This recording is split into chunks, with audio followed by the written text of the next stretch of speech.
Madden 21 finally released on the PlayStation 5 and the Xbox Series X last week, so it's time to give my review and go over the 5 best things and the 5 worst things about Madden 21 on next gen, or as some might call it now, current gen, because we are currently on the new consoles. This is EricRayweather here. If you're new to the channel and you always want to be up to date on the latest Madden news, tips, and stuff like that, make sure to subscribe, turn the bell icon on so that you never miss any of these important uploads. So number 1 on the list of the best things of Madden 21 on the new consoles is definitely the player movement. It is the biggest change going over to the new consoles, but the community does seem pretty split on it. Half people hate it, half people love it. Seems like the people that like it do think it feels more realistic, whereas the people that hate it are more so online or competitive players that really want to have a little bit more faster movement, a little bit more of a faster paced game. Now I will say there's some good things about the player movement and there's some bad things, but it overall does feel like the players are a little bit more grounded. The movement is a little bit more based in weight, momentum, speed, and acceleration. If you could look at the side-by-side from the last gen of consoles to this gen, you can see that on the left, you can kind of change direction at top speed. You don't really have to plant your foot a whole lot, and you move a lot faster changing direction, whereas on the new consoles, you have to plant your foot. It's a little bit slower. You can definitely hit the holes a little bit better when running once you time it and kind of get the feel down, but it certainly is a big change, and it definitely, I would say, is probably more realistic than non-realistic. But the one little gripe I would have about it is that some running backs don't feel as explosive and dangerous, so I do think there is still some area for improvement here. Now number 2 on the best list would have to be presentation updates. This is the best presentation a Madden game has had in probably the last 2 console generations, and while that's not saying much because it's still really not on par to where it was at its best in the PS2 days, and it's certainly still not on par with what NFL 2K5 did, it is the best presentation a Madden game has had in a while. The sidelines have gotten a much needed facelift. You now finally see real players on the sidelines with their real names on the back of their jerseys. Yes, this kind of sounds like a silly thing to be saying is a plus in 2020, but it is something that Madden has finally been able to do for whatever reason. Not only that, but the sidelines do have a little bit of action that goes on. They will help you up off the ground, or a teammate will try to slow you down when you're running out of bounds, which is a nice touch. They still don't come to alive during plays, which is something I would like to see be better though. The crowd's got a little bit of an update as well with the presentation. You'll see various cutscenes of the crowd where they're getting happy or they're getting mad after big plays. You have next gen replays, which is a cool little new feature where they'll show you next gen stats after certain big plays, like how far the ball traveled through the air,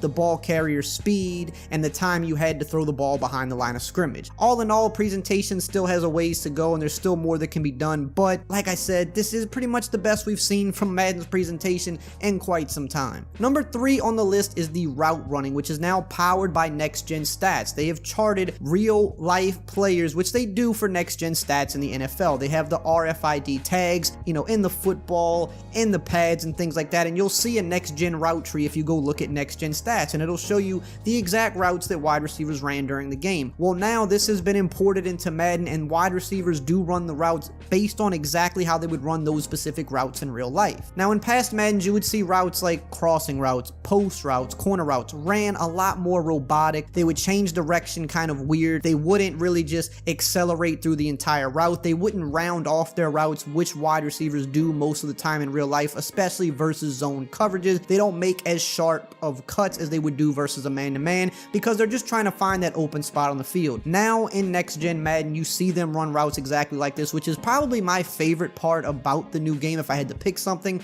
I like how they round out their routes. They get to the spot on the field where you want them to be much quicker, which was always a problem in Madden. They don't do the robotic change of direction. They actually move a lot more realistically, and they can get to the area where you need them to be much quicker, and they can beat defenses a lot better because of this. Number 4 on the best list are the controller haptics. This is more so for the PlayStation 5, something that a lot of people thought would not really be a big deal.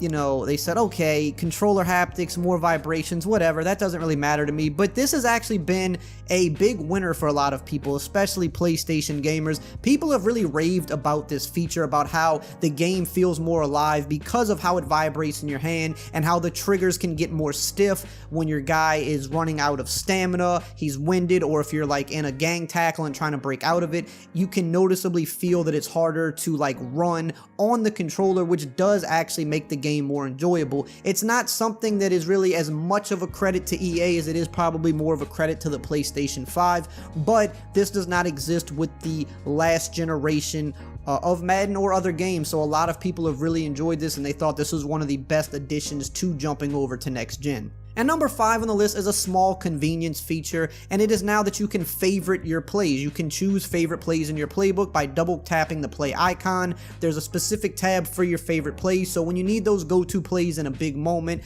your big third downs, or your game-winning drive, you can easily navigate them much quickly in the menu. It's not something big and crazy to write home about, but it is a nice feature and something that I think definitely was needed in the game.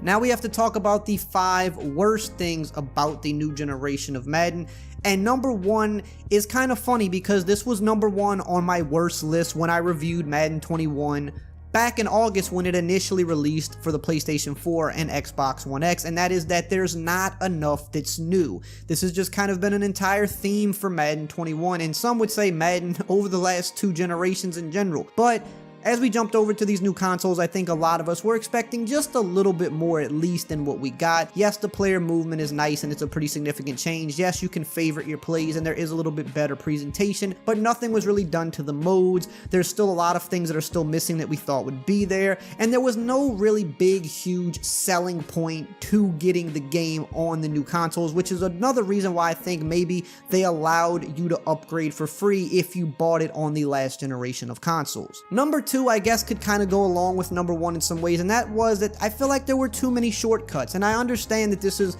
kind of an unprecedented year having to, make 2 games in the middle of a pandemic. I understand that working conditions were not the same as they normally are, and I do take that into account, but I feel like for certain things, if you were going to upgrade certain things, I would have liked to see it go all the way or a little bit closer to all the way than it did. The sidelines are a very great example of this. Yes, there's some real rendered players on the sidelines now. Yes, every player on the sideline has their name on the back of their jersey, but there are still some fake players on the sidelines, meaning yes, they have the name on the back of their jersey, but they're not actually the rendered player. The face is a generic face, there's no equipment on the players, and their body type isn't really them. So you have half real players on the sidelines, and then you have half generic players with the names on the back of their jerseys. Also, the sidelines still are very dead during plays, which is something they kind of said they'd be more alive. They don't really react to big game-changing plays as they're happening, so while the sidelines are much better than they have been, it seems like it's about 3/4 of the way done, and I would have liked to see them just go all the way with it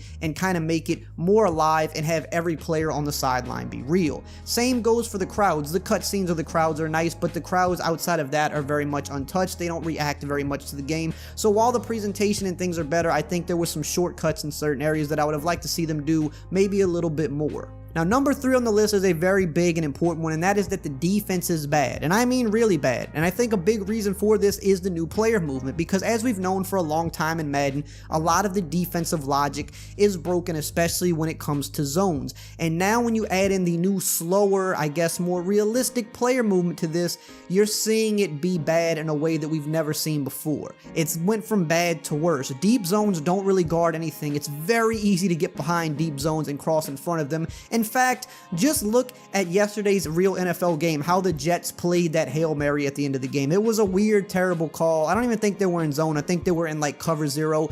But just imagine that that's how deep zones play in Madden on next gen pretty much all the time. They just let everything get behind it no matter what. They let players cross in front of them. And because the movement is more slowed down now, the reaction time to these things is even more noticeable than it ever was before. And it makes it really, really hard to enjoy this version of Madden, because defense was kind of iffy on the last generation. Now it's even worse, and it's an area that I don't know that they're going to be able to fix, very quickly, which is going to make this version of the game really tough to play.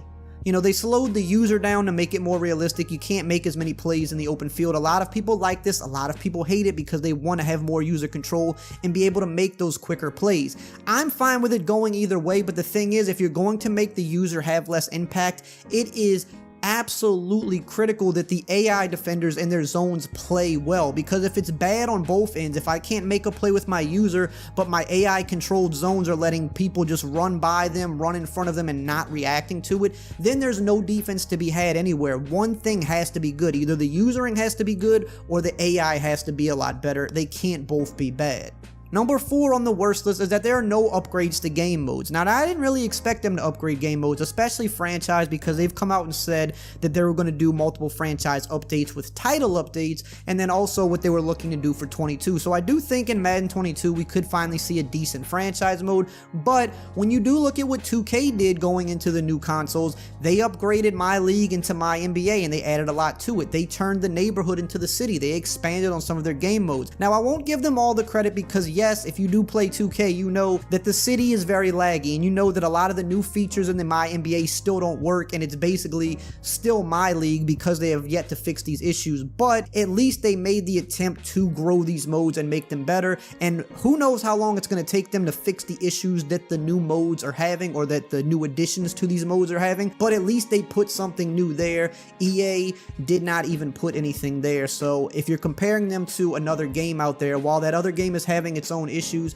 at least there was an attempt to make the game modes better. And number 5 on the worst list is kind of something you could say about Madden for a long time now, and that there's just too many details still missing, and a lot of these things I think a lot of us thought we would see when we went to the next gen console. Things like having refs back on the field, having the coin toss at the beginning of the game, having the crowds and sidelines be more alive. Yes, they look a little bit better, but they're still not completely alive. And these are very, very little things that add up over time. We're not expecting everything to have been put back in all of a sudden because we jumped to new consoles, but I think after hearing for so many years that there were memory limitations and other struggles, a lot of us thought going to the next gen that at the very least we would see some of those little details instantly put back, like the refs and the coin toss and just other little presentation details that weren't all completely put there, and for a lot of people that's still holding the game back in a big way for them. I hope you enjoyed this review and found it helpful. As always, I will see you guys next time.